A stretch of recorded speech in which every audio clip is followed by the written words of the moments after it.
Alright then, so the latest episode of Yu-Gi-Oh! Arc 5 came out today. The review is later than I was able to actually put it out. I probably could have put it out a lot earlier, but it's been really sunny in the UK, like very sunny, and I don't know if you can see it, but I'm like heavily tanned at the moment.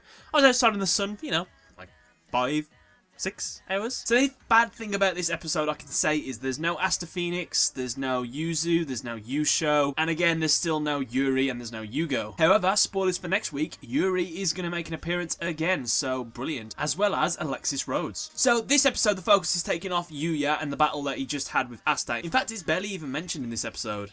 The focus is on Shun versus Kite. The two kids, Alan and Sayaka or something like that, they go and they see Kite, who is fighting these three Obelisk Force units, whatever they're called, and he defeats them all, and they're like, please have mercy on us, don't hurt us. He's like, psh, repent, bitches. Turns them all into cards. So it just shows how the lack of humanity that Kite has anymore, because obviously he finds comrades weak. That's why he doesn't want to go back with these kids. He doesn't want allies anymore, because when your allies die, you will feel the greatest sorrow of all kind, and it'll just bring you down, it'll make you weak. So having allies is a weakness to him. I kind of understand his mentality just a little tiny bit. If you don't have any allies, you have nothing to lose and you can fight at full strength. Whereas Shun has the opposite ideals. He believes that with comrades, you have the greatest strength of all. And in the duel that they have between each other, which is basically, the duel is to kind of reach Kite. That's the point of this duel. Shun's representation of friendship and camaraderie, I guess, is through the action cards. Kite sees them as weak. He sees them as a coward's way of dueling. But Shun says these action cards represent the friends and comrades I've made from these other universes. And with each one, as he takes one, he has sort of a flashback of kind of the memories that they have. And each one, he uses these cards to kind of boost up his final attack with his monster.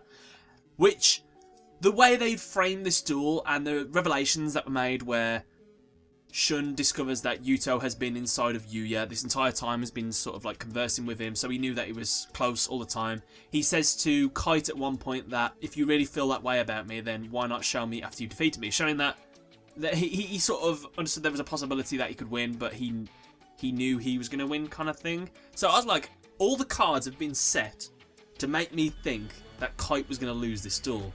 So when Shun lost at the end, I was like, oh, okay then, I guess.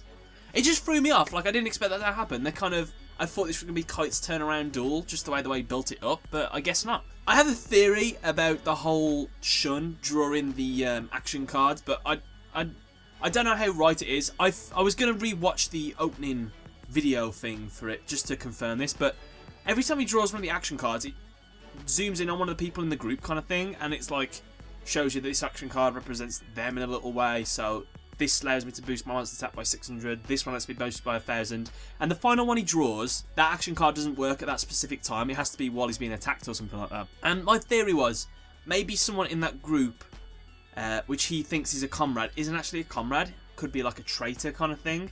So, you know Alan, I'm sure there's a scene in the opening cinematic where Sayaka is like crying in this building. And like all the world outside is like destroyed or something. And he's standing there. But it looks quite ominous. So I think I'm looking a bit too much into that. And I think I might be wrong. But that's my theory, that maybe one of them's a traitor. And that's why that last comrade representation action card didn't work. But then again, it might have just been an action card that he just drew the wrong one. So that was unlucky. The only other things to mention in this episode was, because it was all based around the duel, Kite kind of plays the exact same duel he's played against everyone else. So nothing really new to say there. I mean, he's got some like different spell and trap cards, but he doesn't really summon any new monsters apart from that twin raptor, I don't think. So I don't really have much to say about that. Shun, however, he summons a rank 10 monster, which was called Raid Raptor Ultimate Falcon, which had quite a devastating ability. Like, once he detached 1 or 2 Xyz materials, I think it was, everything on the field's effects are negated. So he can't activate any more spell and traps or monster effects on the field. And all monsters on the field go down by 1,000 life points. As well, he can attack everything on the opposite side of the field. So that's like a guaranteed OTK in future videos. But Kite manages to get away with it because he uses a card from his hand, which allows him to put a card from his deck or in his field or something to the graveyard, so he can activate that from the grave or something. So he managed to work around it. So that's the reason why Shun lost. And to be fair, I wouldn't have expected that to happen. So yeah, I wouldn't have known I was going to lose from that. I think that was pretty much it. The only other thing I can say is we see more of Ruri in her flashbacks, which confirms my theory that she is best girl out of all the Yuzu clones. We haven't seen much of the Yugioh girl. I forgot the name of that one. Shit, the one with the green hair.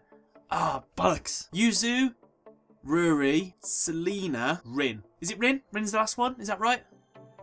Yeah, I think so. So yeah, Rin. We haven't seen much of Rin. So yeah, that was pretty much the episode. Next week we get to see more of Yuri, so I can't wait to see more of that, as well as Alexis Rose. So yeah, let me know what you guys thought in the comment section below. Did you think it was unfair that Shun lost? Maybe Kite should have lost instead? Just let me know below, and thanks for watching. Right then guys, so recently I subscribed to Loot Crate. Specifically, I subscribed to Loot Anime. They specialise in sending Loot Anime related stuff, and I thought that I'd do an unboxing for you guys and show you the kind of stuff I got. Unfortunately, I'm in the future, so I've already opened it all, so I know what I get. This is what the box looks like after you've turned it inside out. It's kind of like a treasure chest, which we're going to see a treasure chest worth of stuff inside. Also, I'm wearing, spoiler, a t-shirt. You'll see more of that later. So I hope you enjoyed the video. Here we go. Right then, here we go. Welcome to the unboxing. First things first, let's get through this protective layer, which